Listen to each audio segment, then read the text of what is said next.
combining cardio and light weights. I think our bell is in the car shed.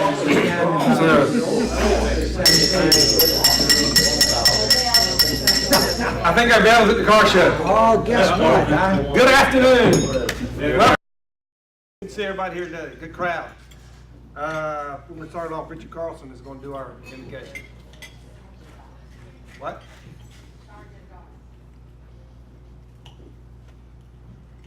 I don't like. Yes, sir.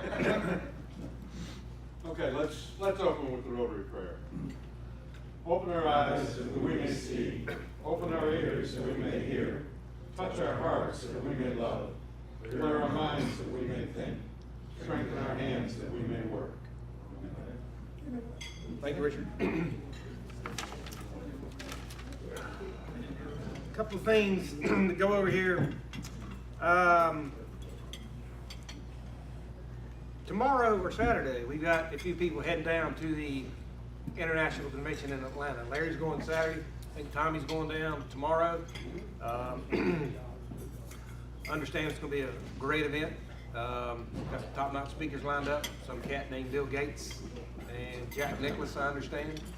I'm not sure if you ever heard of them or not, but pretty good speakers I hear. We've got... The car show got canceled. No, that was last Saturday. Okay. District installation is the 24th. We've got 6 going. Larry, Jim, Doug, and their spouses are going. So we're all set for that. Next week at our meeting, we're going to have a club assembly. We've got some things we're going to need to discuss and vote on. We've got a new set of bylaws that we need to present to you guys, along with a couple other things that Doug wants to go over with for next year. We got new forms for corporate membership, community membership that we need to go over. And Yvonne has already spoke to you. Our family of Rotary is last quarter for next year. So when we talked the other day, Yvonne got all excited. She already planned this on. Good. So I told her she needed to wait until next year and just hang on to it. So that'll be good. John. Hey, oh, President Davis, go ahead. This man just got here. I give the duties of, no, I'll do it for Pam. He just watched. Let me do it for you. Where's the sheet? I'll get it. Okay. No pressure at all on this club. Come on. See, that's what being late. There you go, John. Blank slate. All right, we have 3 visitors today, including our program, but before we get to that announcement, Charles, you have a special guest today. I have my lovely, much better half, Martha. Hey, Martha. What about you? Guest of the club and frequent visitor is Assistant District Governor and Sanford Rotarian Tommy Rosser. Hey, Tommy. And guest of the club and program today is past District Governor, Mr. Charles Allen. Charles, good to see you. Let's see, for announcements, didn't anyone sign up? Is there any announcements that y'all have? Mr. Mr. Lambert. So this weekend was the first ever dodgeball tournament here in Sanford to raise money for the Coins for Alzheimer's Research Trust. Special thanks to Jim and Yvonne who came out there, did yeoman's work doing the registration, and thanks for everybody else that came out and played. We had 17 teams committed, 13 played for the championship. Anybody remember who won? Ray's Construction? That was me. I think Yep. Brandon and Ray and the Brandon event, and Drew and the myself. guy who put it on. Yeah, it was kind of cool how it worked out. But we beat the kids from First Cavalry in the final match. Everybody had a real good time. From a logistics standpoint, everything went real well, and it went so well that in the aftermath, I succumbed to all the people who asked me to do it again. We're going to do it again on October 14th. Thrive It is in to sponsor the trophies again. Buffalo Wild Wings will feed everybody. If the club sees fit, We'll have Rotary pay for the facility so that every nickel we raise goes directly to CART. We walked away Saturday with $680 in cash and checks and another $200 that should be coming over the next couple of days. So we took basically an $80 investment from the club and turned it into $880 for CART. If we could execute that kind of stewardship moving forward, I think that's great. 13 teams played this time. I really, honestly, with 4 months to put this thing together and really get it out there and get in front of people, I really think we can put 30 teams in this thing on October 14th. Keep it in mind as you go around if you got youth groups or whatever. There literally were kids all the way from about 8 years old to 68 years old playing in this tournament. We had a lot of fun. So thanks for everybody for your support. Yvonne and Jim, you guys were the best. Tell them about David Nestor. David Nestor took the shot of the day. I wish we had it on video. He got drilled right in the noggin. He did. It was awesome. It was awesome.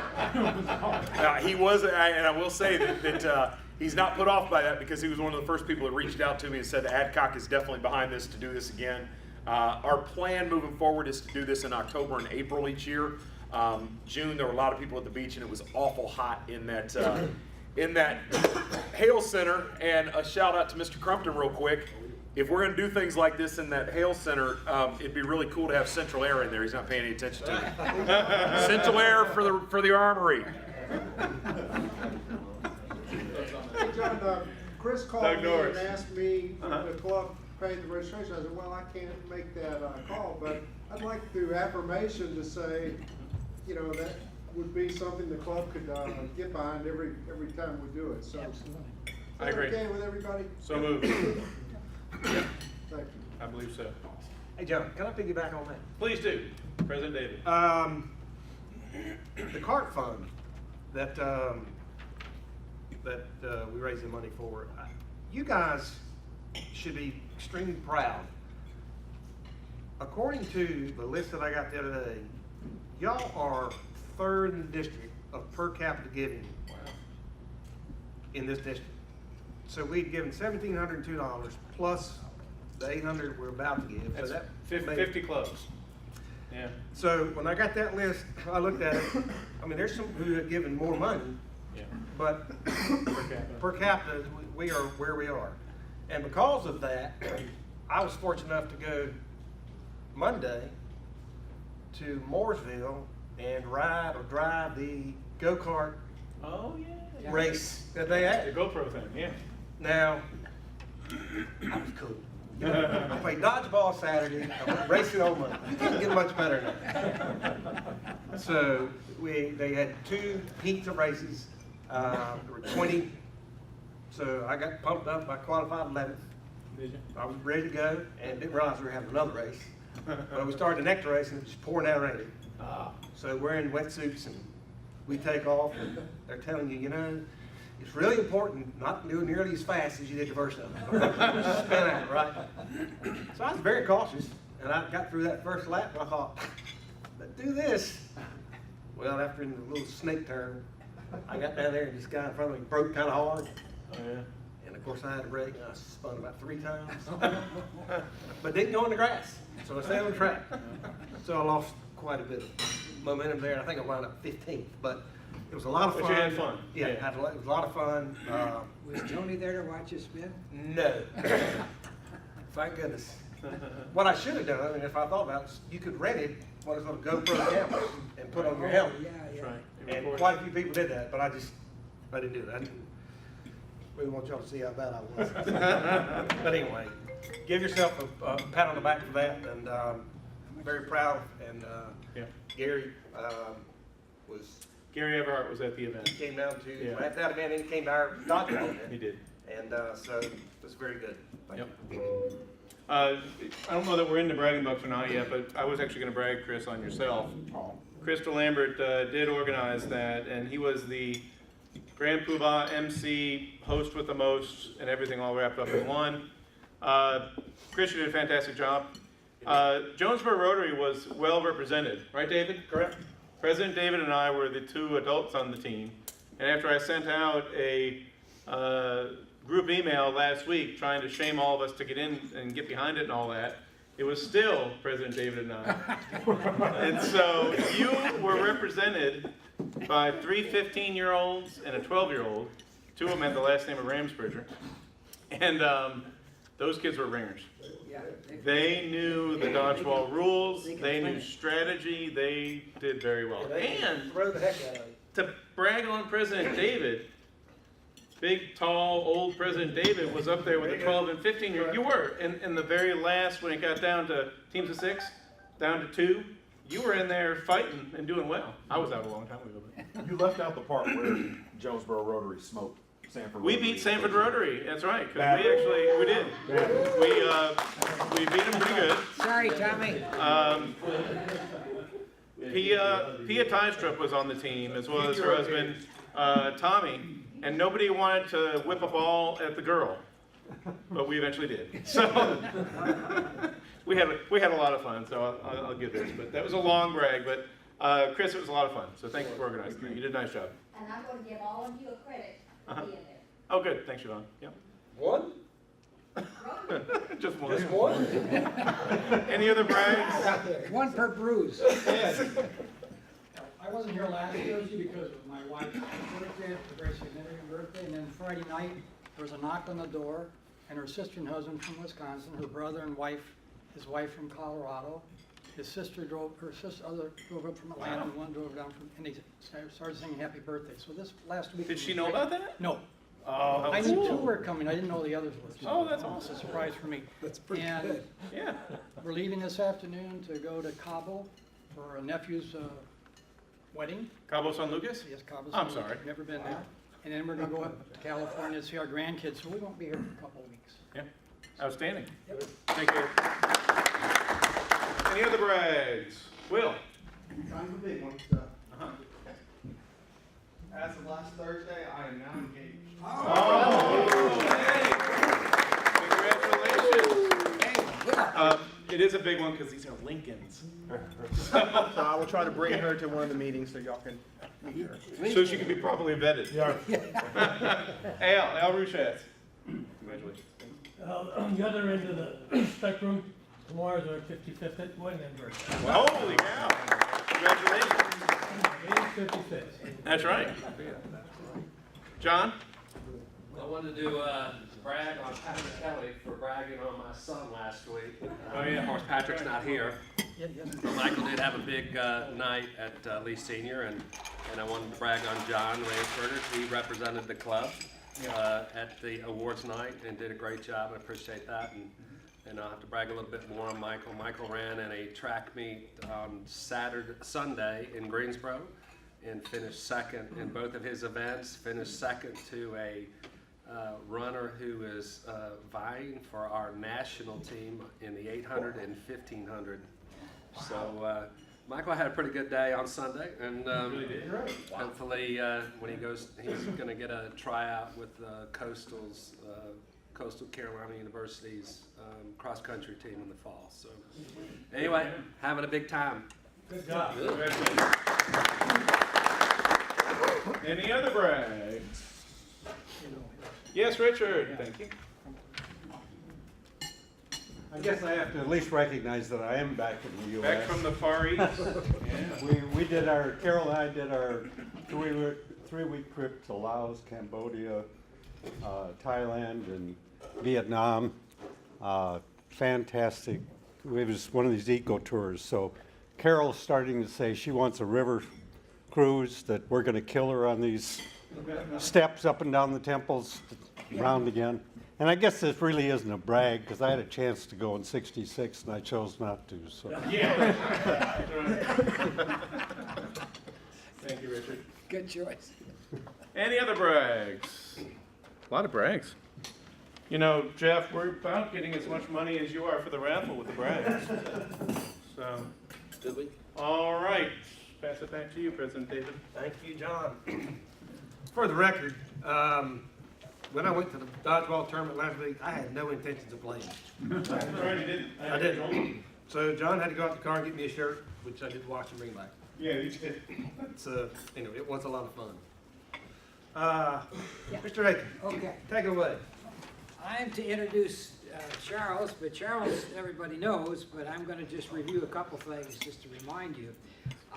Charles Allen is from the Asheboro area, born in Greensboro. Been with his family business, Allen Machine and Supply. Dad started it, he took it over, and now the rest of the family is in on it. And he's retired, but he's not really retired because he works for Rotary every single day. Just to give you a little bit of idea, he's a Randolph Rotarian. Been through all the chairs there, being president of the Randolph Club. Decided he didn't have enough to do, so he then became assistant district governor, then became district governor, then became our foundation chair for the district, and then has moved on into a lot of other things for Rotary International. But the thing that I think Charles is most passionate about, and this really started, I think, when he made a trip to Costa Rica, and to do a matching grant project down there, and started thinking internationally through Rotary. And really that happens as soon as you start looking at what Rotary allows us to do internationally. It changes your life. Well, Charles has been involved in so many different international projects, but the one that's near and dear to him is Polio Plus. And I asked Charles to come bring y'all up to date. A lot of us know what's going on in Polio Plus, but things are changing very rapidly. And you need to hear it from the person who's the district chair for Polio Plus. So please welcome Charles Allen.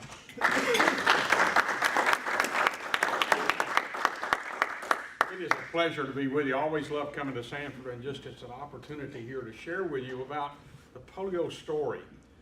Many of you know we've been involved with polio 30 plus years now, and we're hoping that we're down to the last few cases of polio. But one of the things that I want us to share today is the fact that many of you may not know the history. How did we get into polio? What was the genesis of starting this whole thing to start with? And so I want to share that information with you. And so I'm very pleased to be here to talk about that, plus to tell you some later details of what's going on right now and what is it going to take to do the knockout punch.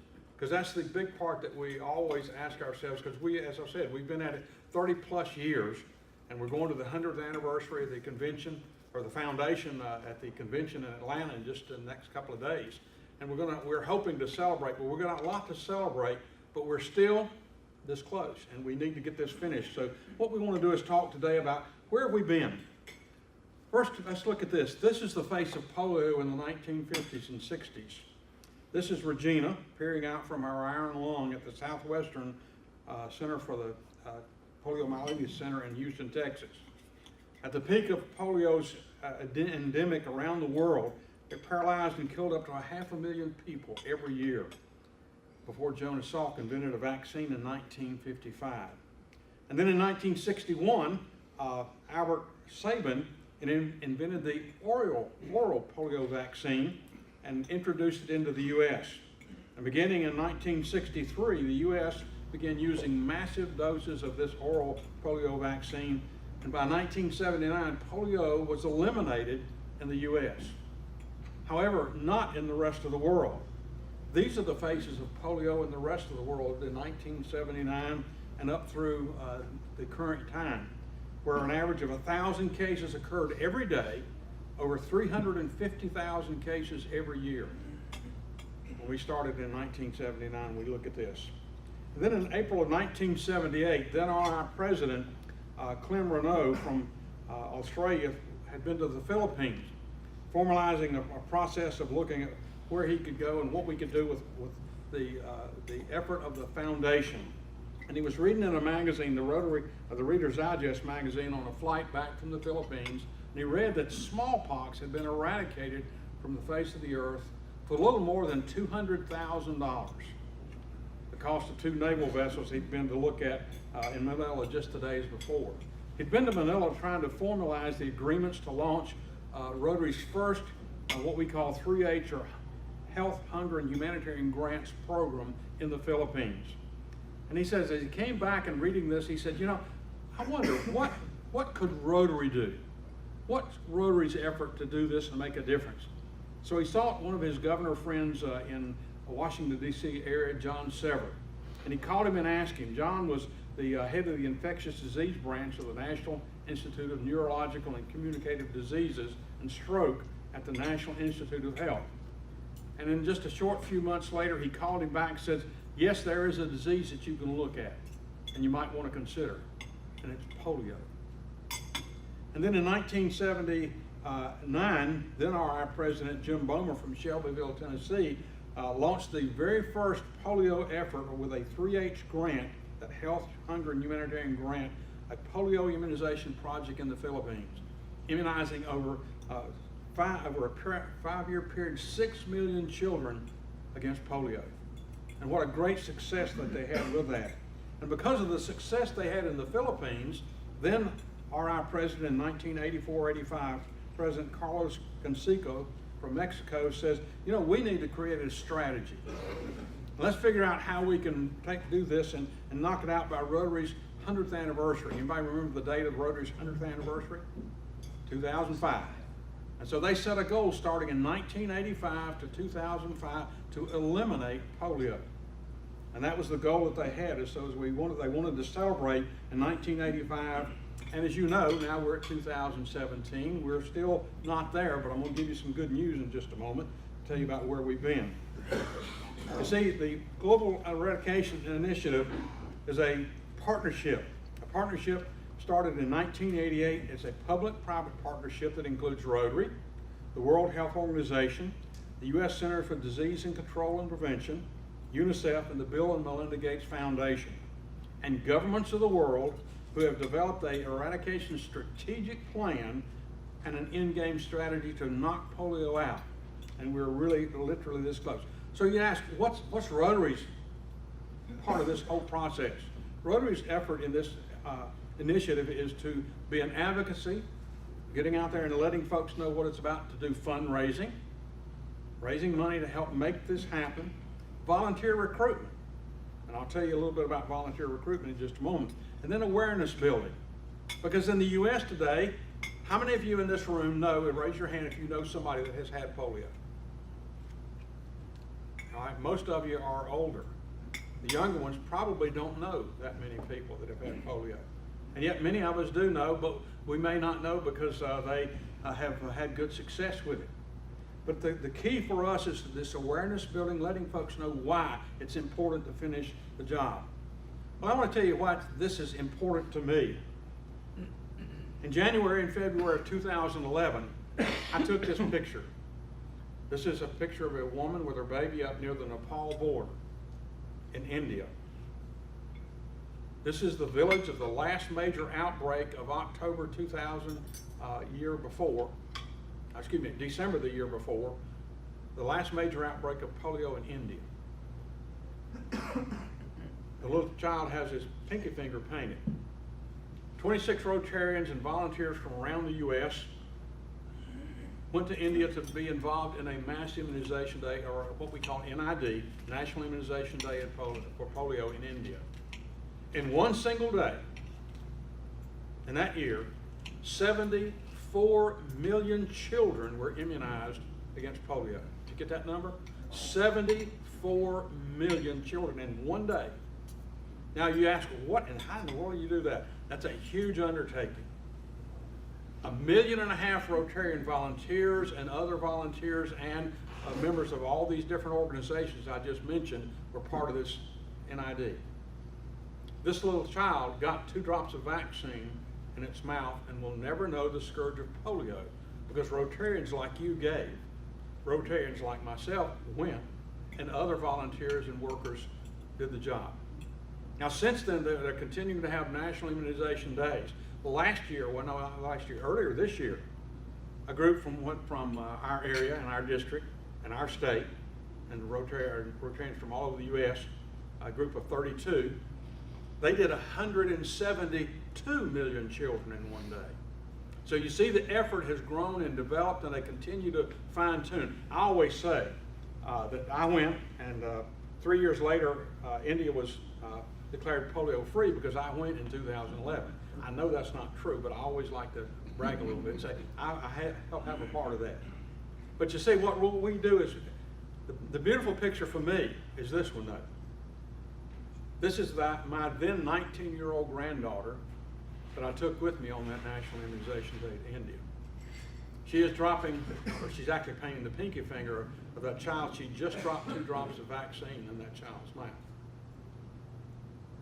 She came back a changed young lady, changed her whole vocation of what she was going to do in terms of her education, and is now moving toward being involved in governmental assistance in different areas, potentially around the world.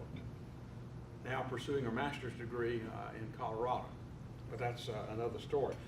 But my passion is there because I know what we can do as Rotarians, as volunteers. We can make a difference.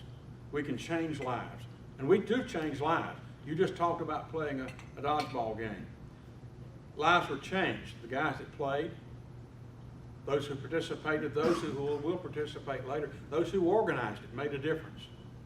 And because you make a difference individually, you affect other people, and that's what Rotary is all about. And so we want to ask ourselves the question here, when we think about what's going on now, where are we and how close are we to making this a reality of eliminating polio? Let me tell you the story of what's going on, and we'll talk about that. There are 6 numbers that are really critically important. You may have seen this if you've been on the Rotary website, but I want to give you 6 numbers that are important for us to think about. We see, first of all, there are only 3 countries in the world where polio is endemic still. They're Afghanistan, Pakistan, and Nigeria. India was declared polio-free in 2016. They continue to immunize millions of children every year. But that's what you have to do, and we'll talk about the strategy to finish us off in just a few minutes. We'll see where we are. Fewer, as we see on this slide, than 40 children were affected by polio in 2016. Actually, the number was 37. 37 children in 2016 contracted polio and were paralyzed. Started at how many? Do you remember the number I gave you earlier? How many per year in 1985? How many? 500,000. Half a million. In 85, it was 350,000 a year, 350 million a year, excuse me. So you see, we've made a huge progress from that number down to how many? 37 in 2016. Today, as of yesterday when I checked the website of the initiative to eradicate polio, that's the number. Wow. 5. In the world so far this year. 5. From 350,000 to 5. Are we making progress? You bet. But do we have to finish the job? And that's why we talk about these different numbers that we're going to be looking at today. As we think about where we are, this whole area of what we're doing is, how do we make this effective? Well, you see, when there are 3 different strands of polio, type 1, 2, and 3. That's pretty simple. Type 2 was eradicated in September of 2015. And what happens when you eradicate a type or strand of polio? You have to change the vaccine. Because, I'll say this because it's true, when you give what they call the trivalent polio vaccine, one of the vaccines is a live virus. And it, in rare cases, maybe 1 in 100,000 or more, a child will contract polio. So now that we've eliminated type 2, we can take that strand and we change it to a bivalent polio vaccine, which means we switch gears to a degree to figure out, okay, how do we do this better now? Take away the vaccine that will create potentially polio itself, and now we have a bivalent vaccine that's available around the world. In 2 weeks, in April of 2016, the world switched from a trivalent to a bivalent vaccine in order to eliminate the possibility of the vaccine giving a child polio. That's a huge step in the right direction. And that's what we're doing as we look at where we've gone and where we are right now. And so as we think about that number, 155 countries switched in 2 weeks from a trivalent to a bivalent vaccine. That's a big change. That's a big effort with a lot of expense and a lot of things that we need to do. The next number that we want to talk about is 60 billion. That's a big number, isn't it? $60 billion is the cost of the spread of infectious diseases around the world every year. $60 billion. Well, the impact of what we're looking at is infectious disease accounts for up to, is actually normally one of the top 10 risk impacts of the world when we look at disease and impact on society and in general. And so as we think about that, what we're looking at is here as we make this switch and this cost of moving forward to where we are. The drops of polio vaccine have now been partnered with other diseases so that we can affect even more opportunity to eliminate other potential diseases. That's one of the things that they're doing right now. And as we think about where we are with that, along with the essential services and the things that we've learned, we'll talk just in a moment about some of the advantages of things that we've learned of where we are. The polio drops deliver these other essentials. And when we understand the overlap of diseases and how they work, and that's the other thing we're learning through this initiative, we find out that we can strengthen health systems. We can change the whole system of where we are, and that we can make a lasting difference in the overall health. Not just for polio, but the overall health of every child that gets a vaccine. And so the biggest advantage for us is where we are, how we're getting there, what we're doing to make a difference and change lives. The next number is a big number. Since we began this polio eradication effort in 1985, 20 million volunteers who can be Rotarians and others have been involved in the polio eradication effort. 20 million have gone, had the opportunity like I did to go on NID or other opportunities in different parts of the world. Many have been numerous times and have done a great job with that. So more than 20 million Rotarians and other volunteers have been involved in this effort since our beginning and our start. And we've done this in a number of ways. We've either raised funds, we've built awareness, or we've been involved in advocating from national governments the fact that they get along and support, and it's amazing what the governments of the world are now doing to help. What India did to make it successful, the fact that they eradicated polio from India, was a massive influx of money from the federal government of India. Couldn't have been done without them. And what we as Rotarians did in the Bill and Melinda Gates Foundation, of course. So we think about it. So what we're looking at is we're changing the face of the world, not only with polio, but other endemic diseases. And that's the advantage that we have of where we're going and what we're going to do over the long haul. So what's it going to take to finish this thing off? That number up there is pretty staggering, isn't it? $1.5 billion. The amount needed to finish, we think, the job of eradicating polio. Well, that number sounds extremely large, and yet when you think of the look of where we're going to go and the funds that are going to be needed to go there, and I'll talk about that again in just a moment, the funds that are of endemic disease and the cost of it annually, we'll see that it's really a very small amount of money difference. As we think about that, this next number is the cost that, what we're looking at is the cost of infectious disease, and the challenge for us today is $50 billion if we don't eliminate polio. So 1.5 is a pretty small number compared to 50, isn't it? So as we think about where we are and what we're doing and what we're going to do, and we have a savings already that's been generated by our polio effort of $27 billion over the life of this whole program of what we've done since 1985. So we've saved a lot of money. Yes, it costs money to do what we're going to be talking about and how we're going to finish that job. So as we think about where we're going to go, how are we going to get there? Let's talk about how now we're looking at the final operations and the three basic things that are going to take to finish polio for once and all. Get it done, to eliminate it. We're so close that this $1.5 billion is really a fairly small number. You think about, okay, we find polio where in the world now? There are 3 countries. Where are they? All right, you all got it. Y'all said some different numbers, but that's all right. 3 countries. In 2014, at the World Cup, travelers came from all over the world to Brazil. And a group from Equatorial Guinea brought polio with them to Brazil, who has been endemic free for a number of years. I don't remember the year, but they were in.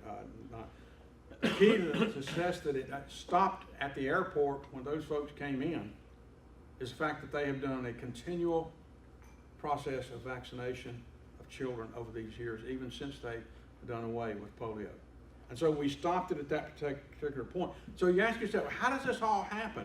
Well, the big cost of polio eradication is three things. First of all, it's detection. Figuring out where the polio is, what it's going on, where is it coming from. And now they're so sophisticated in how they do this, they can find a strand of polio, and through their research systems that they've developed over these 30 plus years, they can tell you almost to the person and the location of where that polio strand came from. Now that's a pretty daunting task, given the fact that many of you may already have polio in your system today and don't even know it because you're not bothered by it. Because only 1 out of 200 people who ever have the disease are affected by it. Only 1 out of 200. But many carry it but are never affected. And so this thing of determining where the disease is, detecting where it is. First of all, the doctors and the community health workers must monitor the children for their, what they call their acute follicular paralysis, excuse me, I'll get it out here in a minute. And they're monitoring, where is this going on? Where is it happening? And they identify where it is. And the second part is having them to sample, of all things, and this doesn't sound pleasant, the sewer system for the most part is where they find out where the polio is, and if it is active and if it's not active. That's where they check. Because sanitation is the key. Poor sanitation breeds polio. And the rest of the world does not have the same sanitation standards that we have in the U.S. So we've been fortunate that we haven't had to deal with that. And so we think about this whole idea of determining where is it and detect it, where is it, find it, and then eliminate it. And that's what they've been doing when they find a strand. That's why when we look at the Afghanistan, Pakistan, or Nigeria, Nigeria has been polio-free now for a year again. They were declared polio-free in 2014, had a case in 2016, actually several cases. They were brought in from Afghanistan. A transit world population, polio, and there's a video on YouTube about how quickly this could translate if one plane ride away, we're one plane ride away from an endemic again, somewhere else in the world. Because we're not going to eliminate, we need to eliminate. So first of all is detection. Secondly is vaccination. And you think about vaccine, boy, that's a lot of expense. No, that's the small expense of the vaccination process. The real cost of vaccination process is all the logistics that go in. Now think about it. What does it take to organize and immunize 74 million children? Now think about the logistics of that. He just did a volleyball tournament, or a dodgeball tournament for how many? How many teams did you have? 13? And how many on each team? 6. 6, okay. See that number? Now how much work was that to organize? It wasn't necessarily huge, but think about if you were going to do that for 74 million. Now, think about that logistics. I don't know if parking is going to work out. It'd be a tough thing. It'd be a tough sell, wouldn't it? Okay. So what you're seeing is the large effort that it takes to put all this together is amazing. One campaign in Afghanistan involved 57,000 vaccinators, 3,100 vehicles, 3,400 social mobilizers. That's just one campaign. Now that one that they just did, 172 million, I have no idea how they could do that. It just blows my mind to think about it. So it's a big effort to organize in the structure, and it is an amazingly complex event because the vaccine must be kept within a certain temperature range, and so you got all these bags of vaccine, and the list goes on, all the stuff. And then you're mapping door to door, person to person, and monitoring who gets the vaccine and who doesn't. One of the biggest challenges in Afghanistan and Pakistan is the transient society. And so what they've changed is their whole philosophy is going, instead of going door to door as they have in the past, we're looking at where do the mass transitions intersect and cross over. They're putting posts right there and start immunizing children where all the traffic's coming through, finding them at the source where they're transient and doing that. So that's one of the things that we look at. But vaccination, the vaccine is not the big cost. All the logistics of all the other stuff is the big cost. And then finally, the last thing that we need to think about in this whole area is eradication itself. And when you think about once we say the last case of polio is done, we found it, we got it, we've eliminated it. Well, then you have 3 years, which you must continue to monitor every area, talking about the water, the sewer, all the places where all this can, the vaccine can hide, or not the vaccine, but the polio virus can hide. And so as we think about that, being this close is great. Having only 5 cases is great. But where do they come from? How do we monitor where they are so that we completely eliminate? So we still have a huge job.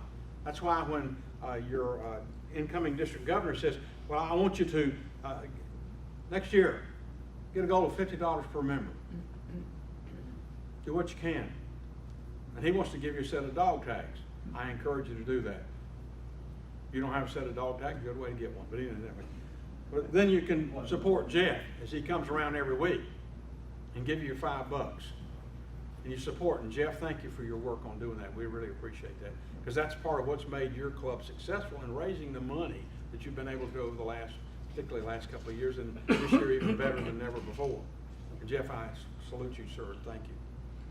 So as we think about where we are and what we've got to do, we've got a lot of things to do, and yet we're this close. I'd like to be able to hope to go to Atlanta and hear them say, we got the last case. I don't know that I will, but I hope I do. If they do, then we can really come back and sing it. But we have 3 years. We have $1.5 billion we still need to raise to finish the job. This district is one of the leading districts in the Rotary world for raising funds for polio. They're not the largest, but they're one of the leading ones. And I salute you. This club is a great club who raises funds as an effort. Our goal next year is $50 average per member. We hope you'll achieve that. Work toward it. And I encourage you to do that.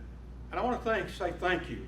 Thank you because you're Rotarians. Thank you because you care. Thank you because you want to make a difference and change lives. That's what Rotary is all about. Your life is going to be changed. Our lives are going to be changed together because we're going to change the life of a child with 2 drops of vaccine, knowing they'll never face the scourge of polio. And you gave or you supported in some way this effort. Thank you for doing that. Thank you, thank you, thank you, thank you.